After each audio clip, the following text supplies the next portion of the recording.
Buenas noches, bienvenidos al banquillo. Saludamos a todos los que están de vacaciones. Nosotros aquí nos mantenemos dialogando y tratando de aportar a muchos temas de país. Estamos a menos de 2 meses ya de las elecciones generales del 30 de noviembre y dos expertos que nos acompañan hoy nos van a dar algunas líneas de la responsabilidad que tiene el Registro Nacional de las Personas en el proceso electoral.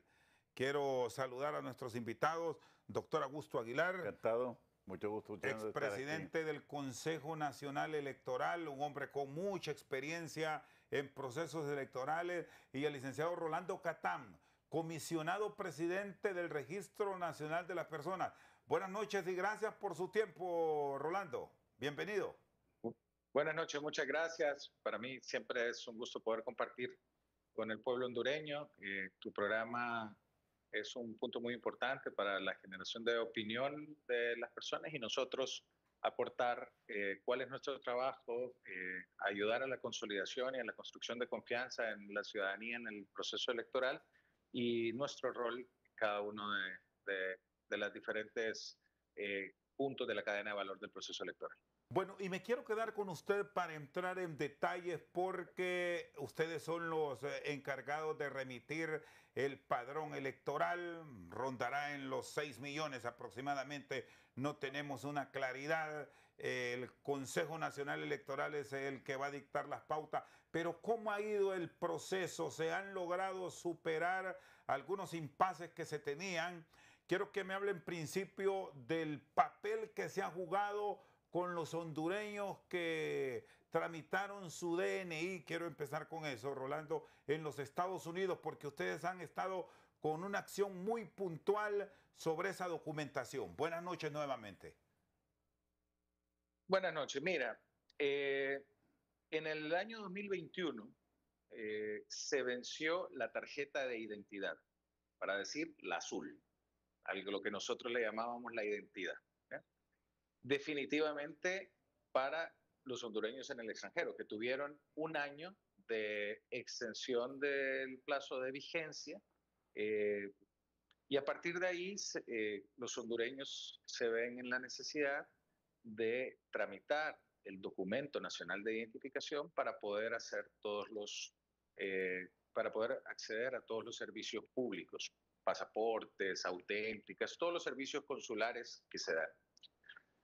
Para llegar a esa decisión que tomó el Congreso de hacer el vencimiento, teníamos que tener un marco previo. Ese marco es que todos los consulados, todos, no solo en Estados Unidos, todos los consulados de Honduras en el exterior, tuviesen esos kits que está mostrando en pantalla.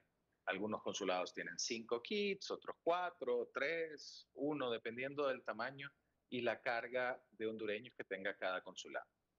Los consulados, por ley, los cónsules son registradores auxiliares. Las competencias del Registro Nacional de las Personas, constitucionalmente, son en el territorio nacional y también en nuestra ley especial del Registro Nacional de las Personas. Sin embargo, junto con Cancillería se organizan consulados móviles. En esos consulados móviles nosotros acompañamos a la delegación de los servicios de Cancillería y también de Migración para atender a los hondureños. Estados Unidos, por ejemplo, es un territorio de alrededor de 9 millones de kilómetros cuadrados. Honduras tiene 112.777 según la última medición del territorio nacional. Y nosotros tenemos en el territorio nacional 350 oficinas con todos los registros auxiliares y en Estados Unidos 19 consulados. Por eso se hacen los consulados móviles, para acercarnos a los territorios donde los hondureños están y poderles facilitar ese trabajo. Yo puedo decir que en estos 4 años hemos tenido una labor muy exitosa, hemos documentado 500.000 personas, voy a hablar en números redondos, 500.000 personas en todo el mundo, de las cuales la mayor carga es en Estados Unidos.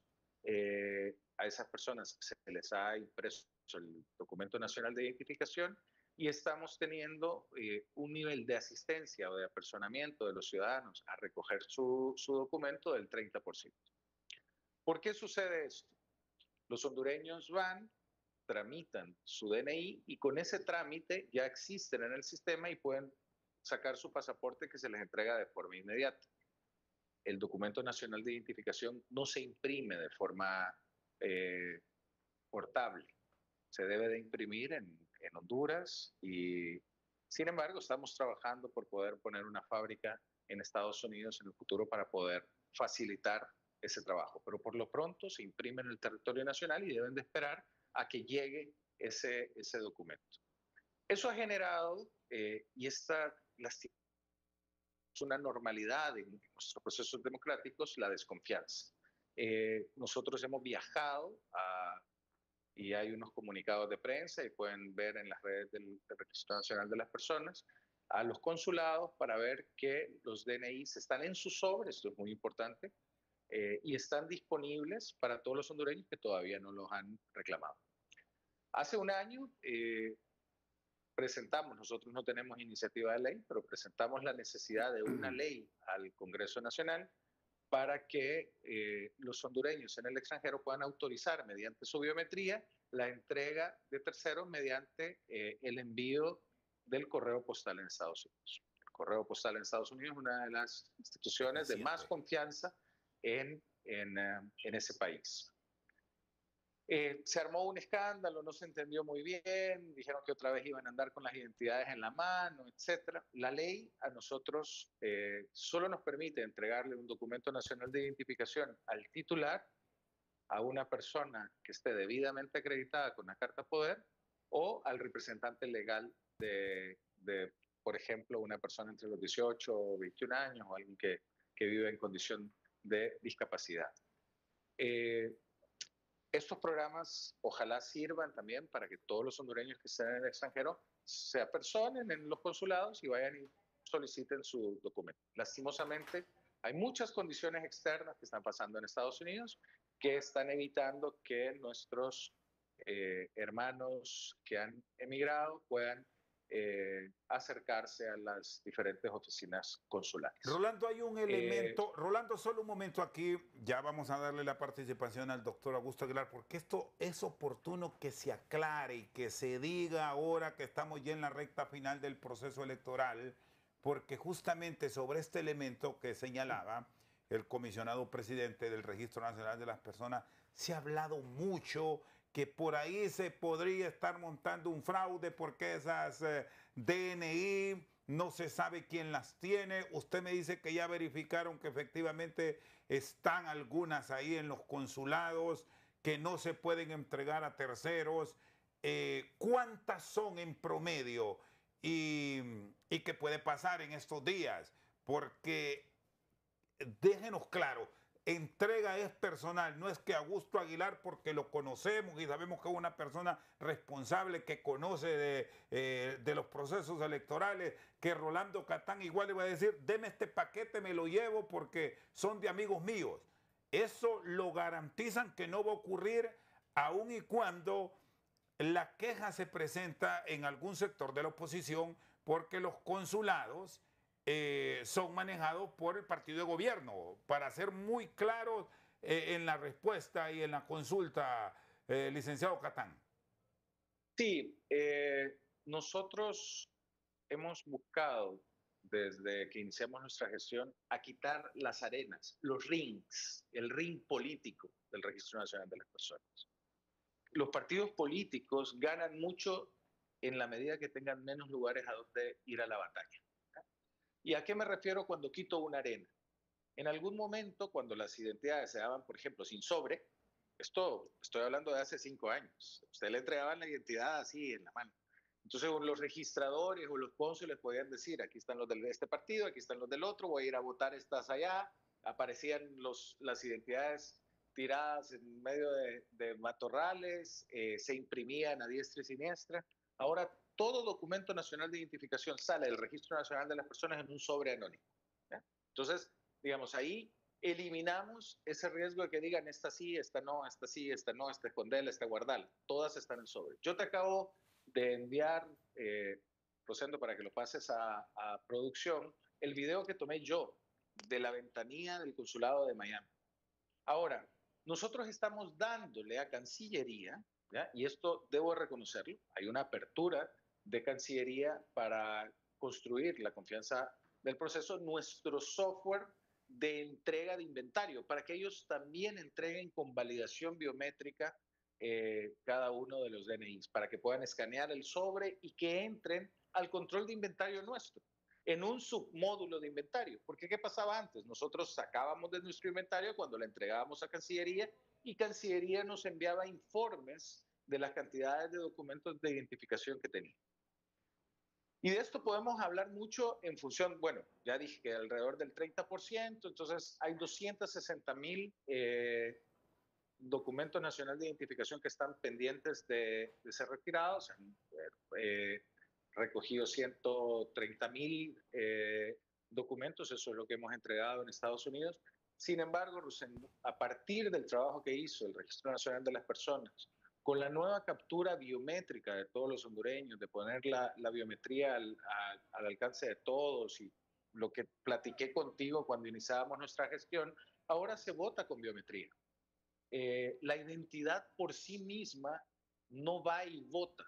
Nuestro proceso electoral adquiere ya lo que es una identificación segura. Una identificación segura es cuando tienes 2 de 3 factores. ¿Cuáles son esos 3 factores posibles? Algo que yo tengo, algo que yo sé o algo que yo soy. La biometría es algo que yo soy y algo que yo tengo es el documento nacional de identificación. Además, no se vota en los consulados. Puede votarse en los consulados si así lo decide el Consejo Nacional Electoral. El voto en el extranjero es una página en blanco hoy por hoy. Yo sé, por la fuente y la cercanía con que trabajamos con el Consejo Nacional Electoral, que ya está en discusión el borrador del reglamento. Pero la ley da amplias facultades al Consejo Nacional Electoral para la elaboración de ese reglamento. Es decir, que dependerá del Consejo Nacional Electoral establecer los candados, los pesos y contrapesos que ayuden a toda esta discusión que se ha generado a construir un marco de confianza en el proceso electoral en el extranjero. Es decir, el Consejo Nacional Electoral puede decir los centros de votación serán elegidos por unanimidad por los partidos políticos y sus representantes para el voto en el extranjero y la Junta Receptora de Votos deberá cumplir estas y estas y estas características y poder generar la confianza necesaria al proceso electoral. Muy Hay bien. algunos vacíos, por ejemplo, a la hora de decir la cartografía electoral, que la ley habla de lugares poblados dentro de un municipio y también deben de ser definidos en el reglamento. Muy bien. Doctor Augusto Aguilar, Sí. gracias también por acompañarnos.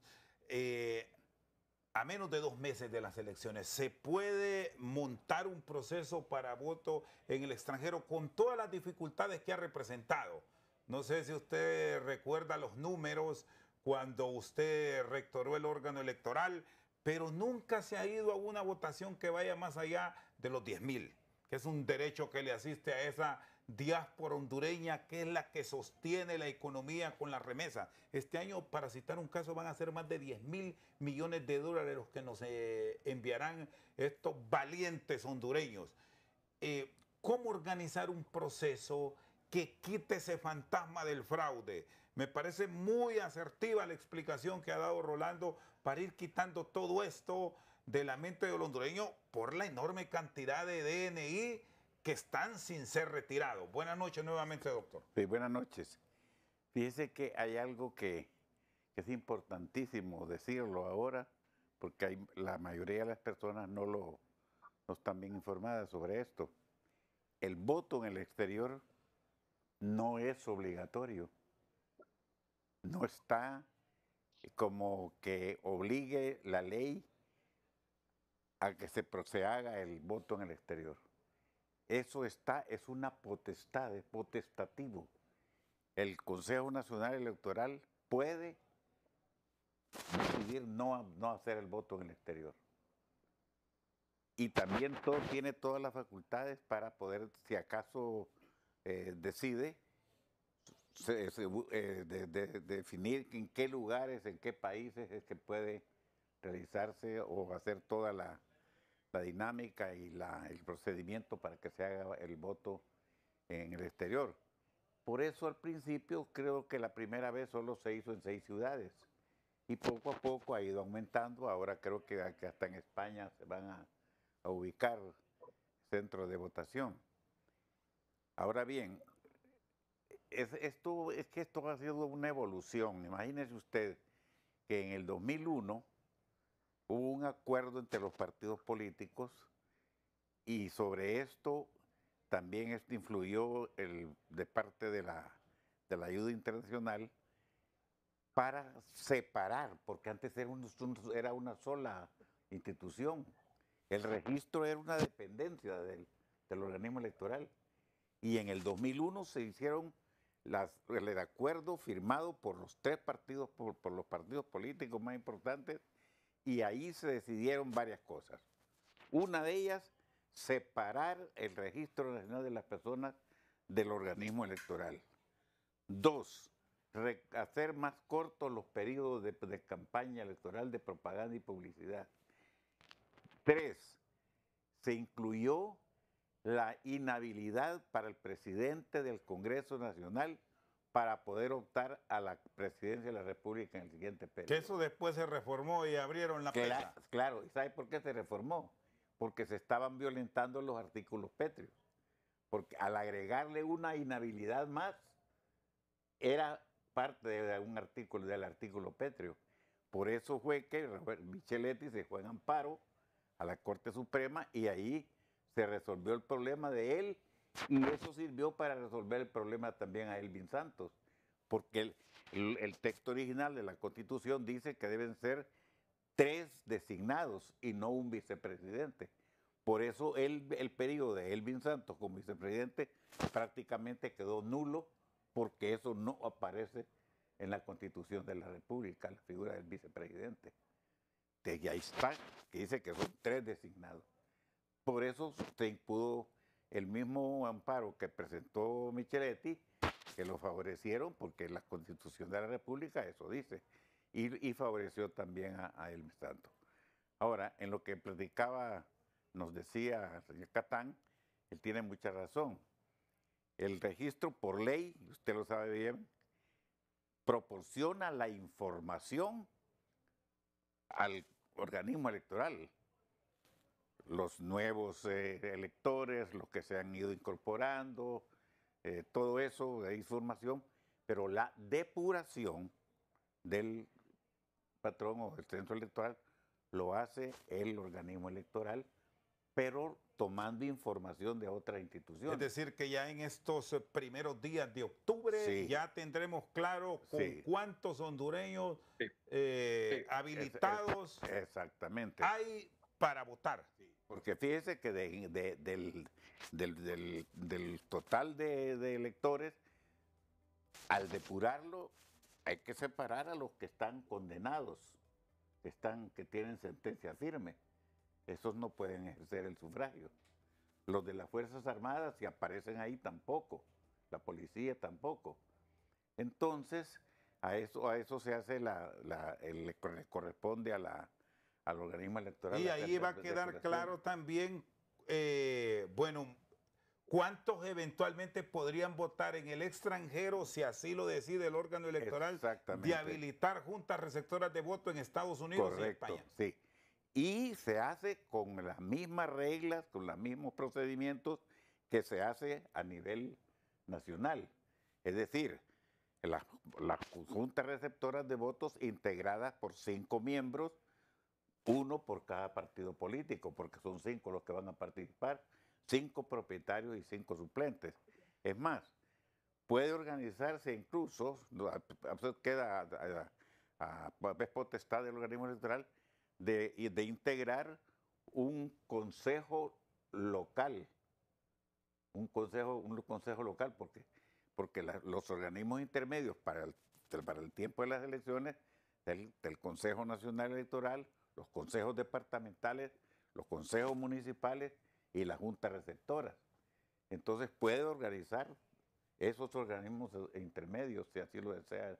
Por supuesto que eso implica mayores costos, pero por lo menos las juntas receptoras de votos, esas sí se instalan y generalmente se desplaza personal del organismo para irlos a organizar, a juramentar si es posible y proporcionarles todas las facilidades para que pueda realizarse la elección. Muy bien, hago la pausa. Rolando Catán, comisionado presidente del Registro Nacional de las Personas, y el doctor Augusto Aguilar, experto en política, están esta noche con nosotros al banquillo. Ya regresamos. Seguimos esta noche al banquillo. Doctor Augusto Aguilar, con Sí. su experiencia, Sí. ¿qué recomendaría? ¿Que haya voto en el extranjero o, visto todo lo que ha ocurrido y para evitar incluso hasta la salvación, vamos a plantear ese punto, de muchos compatriotas que puedan ir a votar, pero que por ahí puede estar el ICE?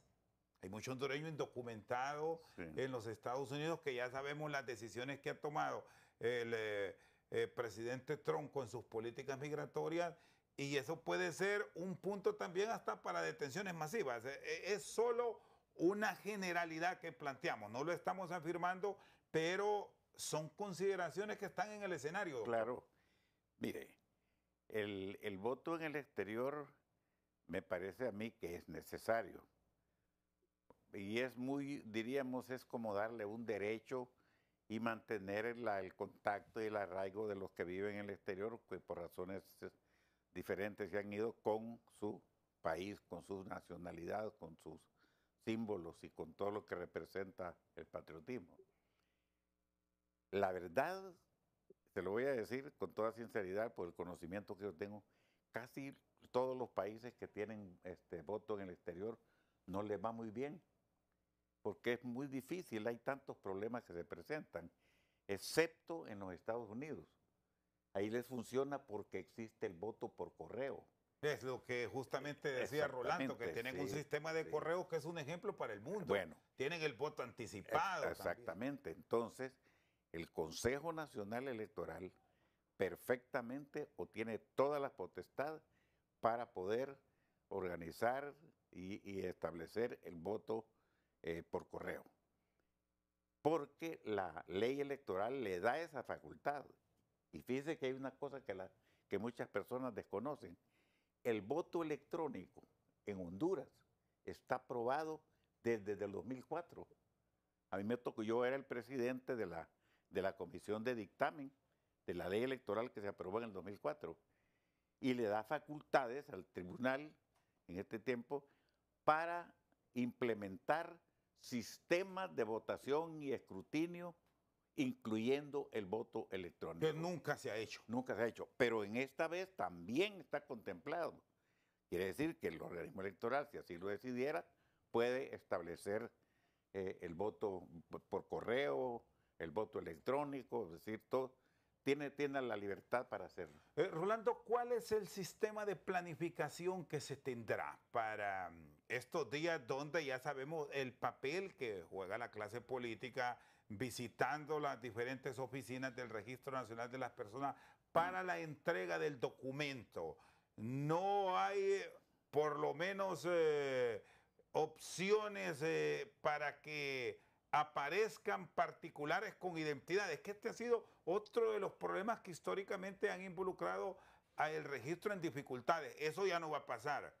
El dueño la va a reclamar y punto. Por favor. Sí, y también la forma en la que se solicita. Nosotros hemos generado muchas oficinas de acceso, hemos puesto kioscos móviles. Las personas en Tegucigalpa y San Pedro Sula, para solicitar su identidad, van a un kiosco, y ahora que está de forma gratuita, ahí se valida su biometría. Cuando no está el periodo de amnistía, la pagan con la tarjeta y está en 3 días. ¿Por qué el kiosco está en 3 días y en una oficina se puede tardar 15? Esto es por la forma en la que nosotros imprimimos. Nosotros cuando imprimimos municipios y departamentos, porque deben de ir todo el lote ordenado para después enviarlo a la cadena de logística que va a todos los municipios. Entonces, por ejemplo, hoy se está imprimiendo Lancho, mañana se imprimirá Lloro, al siguiente día se imprimirá El Paraíso.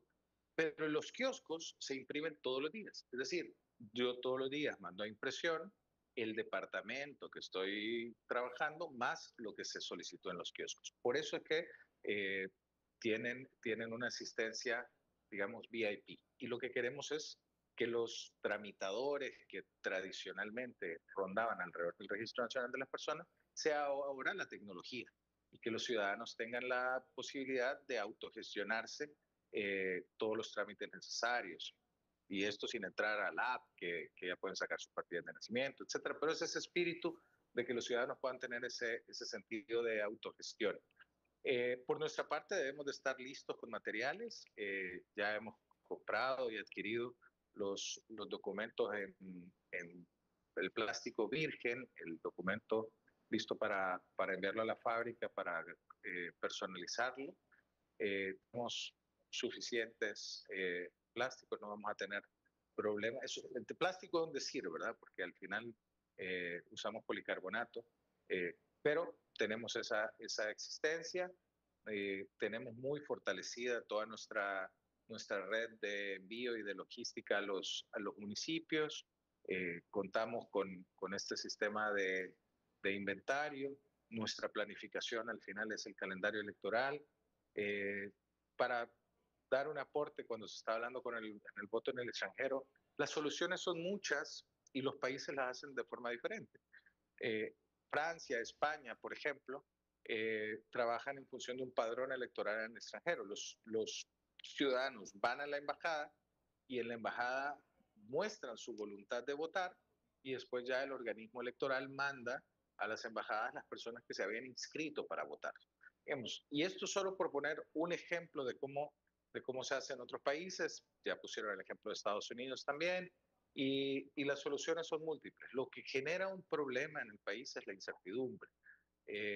Y yo creo que debemos de trabajar y saber que la ley tiene sus plazos, no ha habido un incumplimiento, el Consejo Nacional Electoral está dentro del periodo y ya estamos a unas semanas, al terminar la semana morazánica en octubre, ya tendremos, digamos, luz de la ruta que se seguirá con respecto a los hondureños en el extranjero, la cifra final del censo.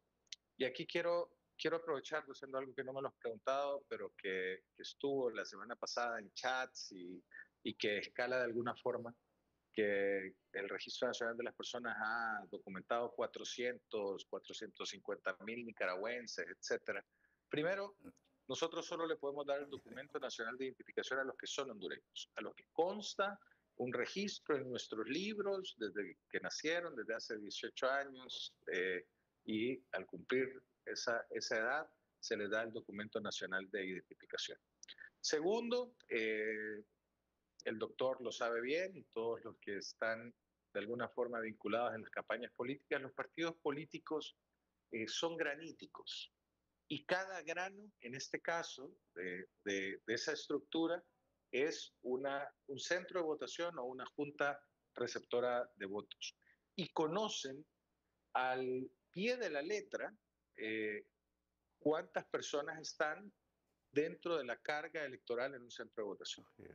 Y la ley prevé las publicaciones periódicas en diferentes momentos de los censos preliminares. Ya hay una publicación del censo preliminar en donde los partidos políticos pueden revisar el censo y que no hayan crecimientos ni variaciones significativas. Y este trabajo se hace de tal forma que, por ejemplo, el Liceo Español en Tegucigalpa tuvo un crecimiento de 1,400 personas debido a los migrantes que retornaban y hacían su trámite del documento nacional de identificación en la oficina del Registro Nacional de las Personas y se domiciliaban al carecer de un domicilio local en el Registro Nacional de las Personas en Colonia Palmira. Eso incrementó en 1,000 personas y todos los partidos políticos, el Consejo Nacional Electoral, vio esa variación y la tuvimos que discutir y decir esto se deben a estos hondureños que vienen y están temporalmente en el país, en un periodo de vacaciones, tienen un domicilio fijo en el país, etc. Así que el control del censo es algo, además, desde los tiempos de nuestro Señor Jesucristo. O sea, Recordemos que andaban haciendo un censo cuando se andaba moviendo José y María. O sea, ese control político ha sido siempre parte. Y a mí me preocupa mucho que surjan esas campañas, me preocupa mucho que personas conocedoras se alarmen porque hay muchos sinsentidos en eso de darle un documento a una persona que no es. Yo, para poder tener algunas respuestas, revisé en los últimos 10 años, año a año, las diferentes naturalizaciones que se han inscrito en el Registro Nacional de las Personas y ningún país excede los 200. O sea, en 10 años, todos están debajo de los 200 en las naturalizaciones que se inscriben mediante gobernación. Muy bien. Doctor Augusto Aguilar, este era un punto clave. Ya íbamos a entrar en eso de las más de 400.000 identidades. Ahí anda rebotando en redes sociales para ciudadanos nicaragüenses. Pero sí hay hondureños que tienen 2 identidades. O sea, 2 DNI. O hasta 3 pueden tener, más ahora que está gratis, porque aunque yo tenga mi documento, puedo ir ahora mismo y hacer el trámite y me lo entregan en tiempo y forma y tengo 2. Pero no es que voy a votar 2 veces, Sí. aunque sí hay algunos que lo intentan. El incorporar, me hablaba del voto electrónico, el incorporar tecnología, ¿qué garantía da que no se va a prestar en un cantón electoral a un doble voto? Sí. O a que una persona, o el otro extremo, Sí. que no vota, terminen depositándole su sufragio. Sí, vea. Ahora es muy difícil que se haga ese tipo de faltas o de delitos, porque es un delito electoral. Porque acuérdese que se ha incorporado la lectura de la huella dactilar. Y eso de alguna manera controla o es un candado para que una persona pueda votar 2 veces. El hecho de que tenga 2 documentos de identificación, eso pues no tiene mayor importancia porque el número es el mismo, la huella dactilar es la misma, eso no.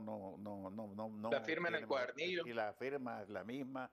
Entonces, lo que sucede, y fíjese que esto desde hace tiempo se discutía en el Congreso, como yo fui diputado 2 periodos, que debería de ser cobrada la reposición, aunque la haya perdido o que se le haya... Que efectivamente así era cobrada, Así pero era. los políticos... Es cobrada, ahorita hay un periodo. Sí, hay Sí. un periodo ahí de Sí. libertad. Debe cobrarse algo para evitar eso, de que por un antojo, diríamos, andar 2 o 3 o más tarjetas de identidad.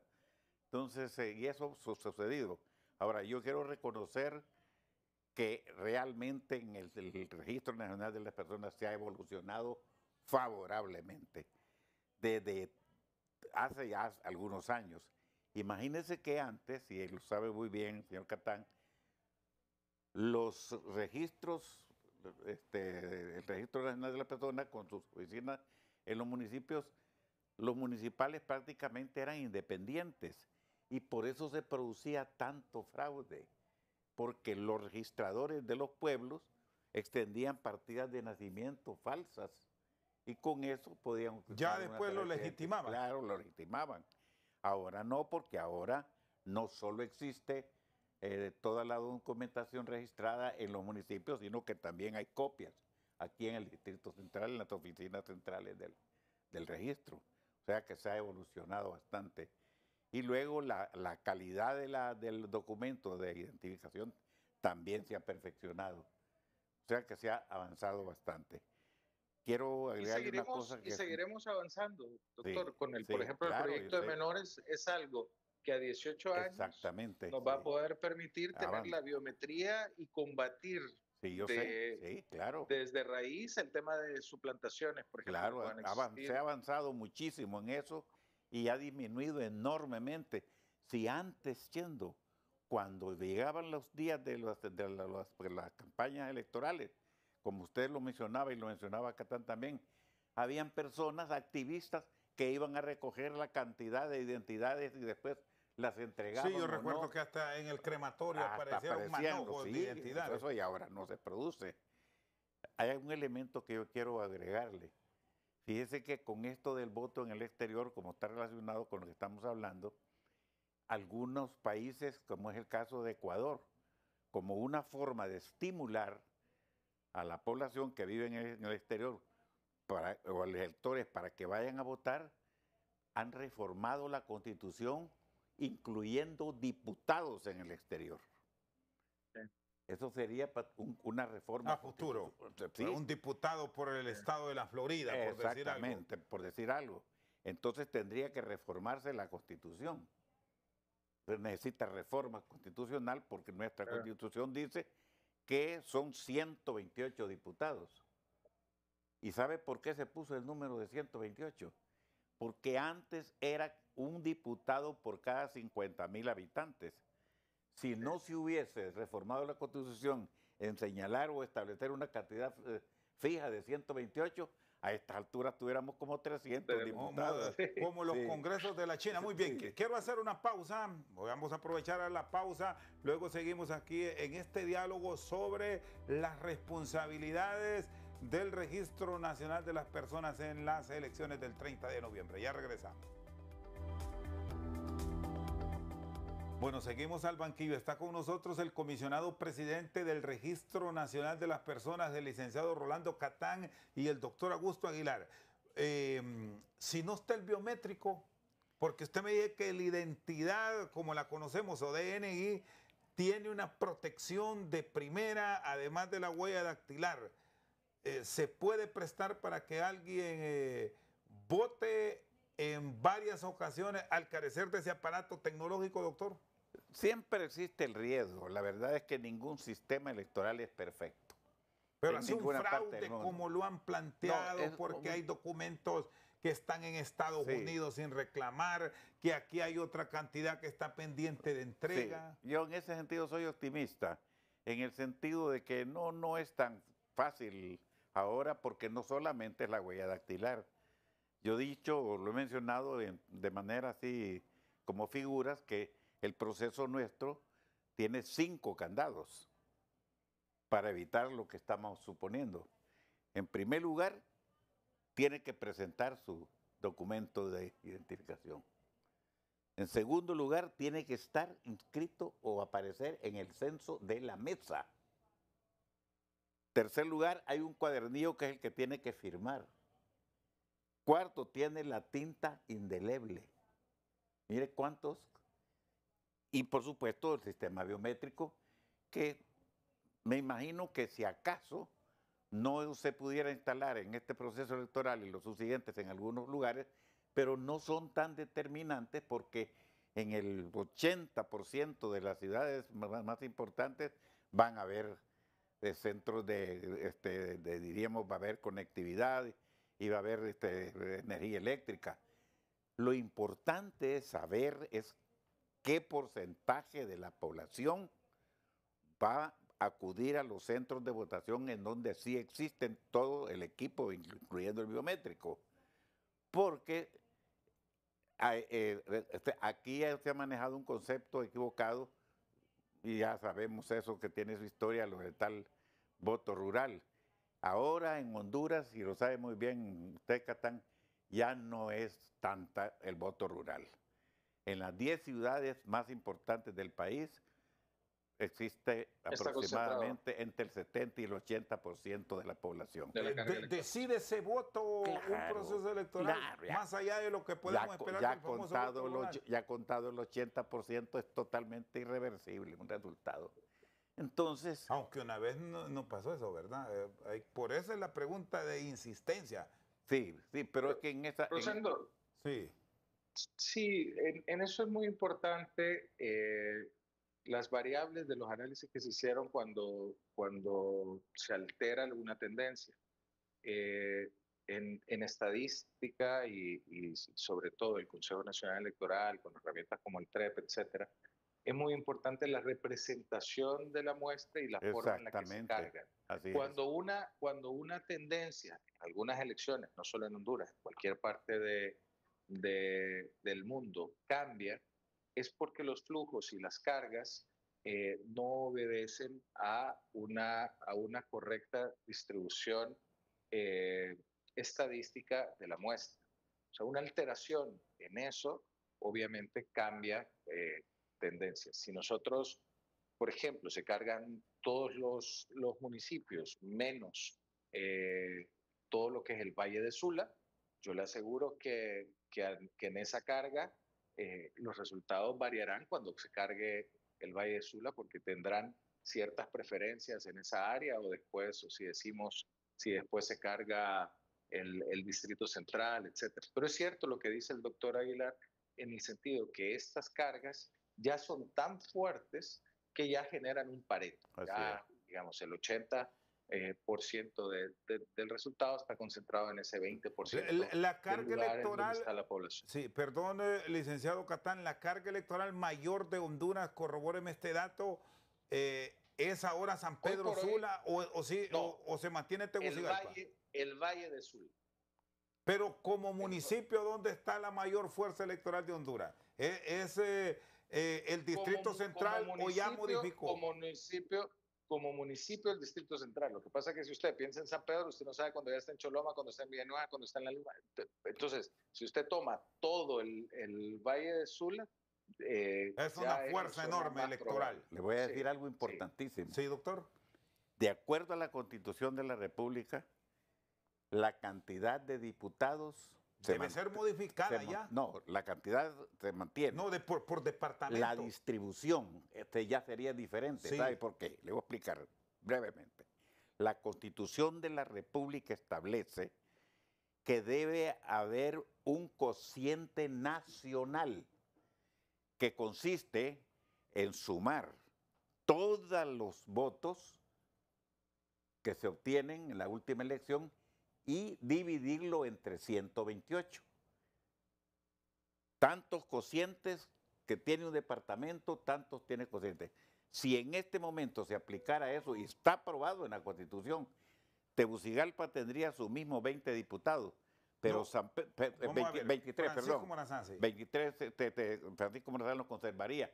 Pero fíjese que el departamento de Cortés, Catán, debería de tener, de acuerdo a la Constitución, 25 diputados en vez de 20. Sí, y esos son los grandes procesos electorales de cambio que ojalá un día lleguen, porque hay departamentos con carga electoral enorme. Voy a hablar por El Paraíso. Sí. Tiene la cuarta ciudad en padrón electoral de Honduras, la ciudad de Danlí. Sí. El Paraíso solo elige 6 diputados y con esa modificación que debería aplicarse, que nos da cuenta el doctor Augusto Aguilar, El Paraíso debería tener 8 o 9 diputados y retirarle a Santa Bárbara, retirarle a Choluteca y exacto. retirarle a Lloro. Pero ya sabemos qué va a ocurrir. Sí. Esta sería una hecatombe política que la vamos a hablar seguramente, si Dios nos da vida, con algunos políticos, y ojalá que empezando el gobierno o empezando el cuatrienio, porque plantear esos temas ahora mismo es un completo una carga política, desorden electoral. Rolando. Rosendo, un aporte a los candados que mencionaba el doctor Aguilar. Es bueno que los hondureños estén domiciliados en el extranjero, porque uno de los riesgos que existían antes es que nuestros hermanos que han emigrado, la diáspora, estaban domiciliados en cuadernillos de centros de votación en el territorio nacional. Y entonces, eso en blanco, y luego con entregas de identidades, etcétera, sí podía ser susceptible a lo que comúnmente dices, llenaron las urnas. O sea, a ver cuánto, o inflaron las urnas, etcétera. Entonces, la exactitud de los habitantes de cada lugar poblado que constituye un centro de votación y una junta receptora de votos es una fortaleza del proceso electoral. Y a mí me gusta mucho este programa porque nosotros hemos podido sentir desde nuestra posición el miedo que existe en la población y el miedo que constantemente se está caldeando. No es nuevo el uso del miedo para las campañas electorales y lo están usando todas las fuerzas políticas. Sobre este punto, Rolando. Yo a veces tengo adversarios dentro de mi partido, etcétera, por buscar trabajar en los consensos. Pero ¿cómo se construyen los consensos? A partir de todas las desconfianzas. Sí. Cada vez que un comisionado, compañero mío, presenta una desconfianza, fortalecemos el proceso. Porque lo que existe es la voluntad en generar el control para cada una de las desconfianzas que se generan. Entonces, es muy importante que la sociedad diga todas las desconfianzas que puedan ir teniendo en el proceso, pero también vigilen la construcción de los pesos y contrapesos que se generan. Y eso genera unidad. Aquí tengo un interrogante que surge. Sí, hay un interrogante que siempre surge con estas dudas que se introducen al debate. Un ciudadano hondureño tramitó su DNI en la ciudad de Miami. Vamos a poner ese ejemplo. Allá está su DNI en la Florida. ¿Cómo lo registra el sistema para la votación? Porque ese ciudadano que se empadronó, vamos a usar este término, en Miami, Florida, es originario de la colonia Hato de Enmedio, aquí en Tegucigalpa. En el censo, ¿cómo aparece? ¿Con registro de la Florida o como él tenía identidad con 0801 y con domicilio en el Hato de Enmedio, aparecerá en el cuaderno electoral aquí o allá? Excelente pregunta, Rosendo. La ley prima el espíritu del voto domiciliario. Sí. Ese es el espíritu de nuestra ley. O sea, su primera definición es el voto en Honduras es domiciliario. Y por ende, el centro de votación se asigna dependiendo del lugar poblado y el municipio donde vive. Eso es, por decirlo, el defecto, por defecto. ¿Ya? Ojo que no se me malinterprete la otra acepción de defecto. Y en inglés, por default, digamos. Ese es el primer centro de votación. Ahora, los ciudadanos tienen la oportunidad de cambiar su centro de votación por arraigo. ¿Ya? Y ese arraigo es modificarlo para votar en su lugar de origen, que es lo que comúnmente se maneja por el código. Pero para eso hay que hacer un traslado. Así es. En el periodo de traslados, sí, donde el Consejo Nacional Electoral nos da un formulario y es aprobado por ellos, y en honor a la verdad, este proceso no consideró traslados electorales en el extranjero. Es decir, todos los hondureños que han solicitado su DNI en el extranjero, hoy por hoy están domiciliados allá, en el extranjero. Al menos que alguno haya viajado, ¿eh? Haya acudido a su registro nacional donde fue inscrito y haya solicitado desde ahí el traslado para votar en esa oficina en función de ese principio.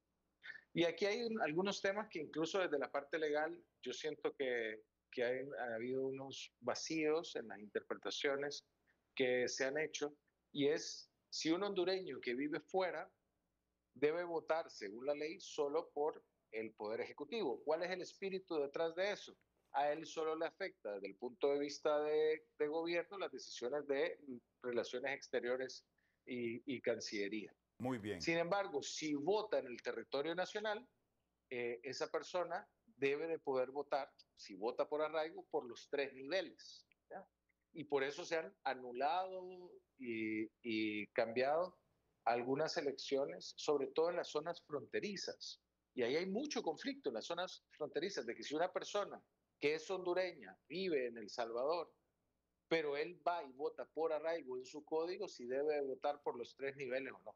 En estricto derecho, vota por los 3 niveles cuando vota en el territorio nacional y vota únicamente por el nivel presidencial cuando vota en el extranjero. Muy pero bien. Todos los hondureños tienen el derecho a esos 2 votos. Muy bien. O sea, a esas 2 formas de... Gracias. Rolando Catán y el doctor Augusto Aguilar con nosotros al banquillo. Hacemos una pausa y ya venimos al cierre esta noche. Seguimos esta noche al banquillo en nuestro cara a cara de hoy, directamente para el comisionado presidente del Registro Nacional de las Personas. ¿Le afecta a usted, le daña que hayan dudas que las están generando su propio partido y que hablen que ustedes, incluye al comisionado Catán y al comisionado Reyes, hacen todo lo que dice el comisionado Rivera? Nuestro cara a cara de hoy. Rolando. Rosendo, los pesos y contrapesos en las instituciones son saludables, son un bien para la democracia. Yo fui electo por la mayoría calificada del Congreso Nacional de la República. Yo como funcionario me debo al 100% de los hondureños, a todos que están, porque somos un gobierno representativo. Y yo represento, mediante esa elección, los intereses del 100% de los hondureños y voy a defender siempre la institucionalidad. Fuera de las oficinas del Registro Nacional de las Personas, mi forma de pensar, mi forma de creer, cómo se hace un gobierno, cuáles son las ideas, son públicas, son manifiestas, pero no estoy en el Registro Nacional de las Personas para crear conflictos, sino para construir consensos. Y como lo dije, a partir de las desconfianzas. Creo que sería muy evidente cómo funcionaría en las instituciones democráticas si estuvieran en manos de cualquiera de persona de un solo partido.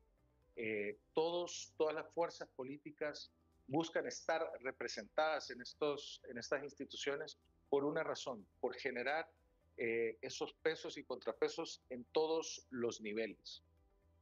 Soy víctima de ataques de personas que trataron de trabajar en el lugar donde estoy y tal vez ven que se están haciendo las cosas diferentes. Soy víctima de ataques de personas que quisieran estar rectorando, quisieran tener voluntades diferentes de cómo administrar una institución.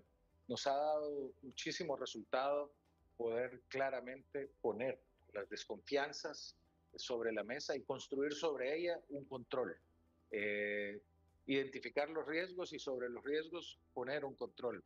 Y yo creo que al final a quien le quiero quedar bien es al 100% de los hondureños. Muy bien. Yo quiero que cuando un ciudadano esté presentándose al Registro Nacional de las Personas, la tenga siempre más fácil, sean procesos más confiables y más seguros. Porque ante todo, soy un demócrata. Muy bien. Soy un hondureño y así que the man in the arena, decían, las críticas solo les llegan al hombre que está en la arena, como decía Roosevelt en su famoso discurso del hombre en la arena. Muchas gracias al licenciado Rolando Catán, comisionado presidente del Registro Nacional de las Personas. Cierro con usted, doctor. No hay que tener miedo, entonces. Hay las garantías.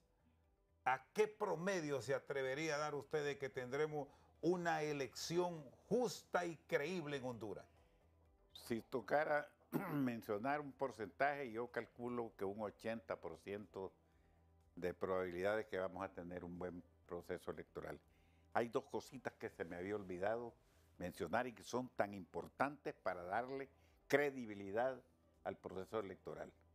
En primer lugar, que no se había hecho en toda la historia de nuestra vida política electoral, que ahora cualquier ciudadano, lo dice la ley, como nosotros trabajamos en la redacción de esta ley, se introdujo ese artículo, que cualquier ciudadano puede estar presente observando a una distancia no menor de 4 metros cuando los 5 miembros de la mesa estén contando los votos. Es decir, vigilancia total en la distancia que tenemos nosotros de aquí a los camarógrafos. Nos divide una pared, en todo caso, en un cantón electoral. No, usted entra a la sala. ¿Puede entrar a la sala? Adentro, sí.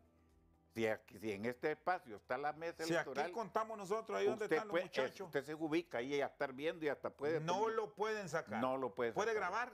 Puede grabar también. Ahí ahora con la tecnología. Bueno, así es. Es una buena garantía. Esa es una buena garantía. Y la última, buenísima.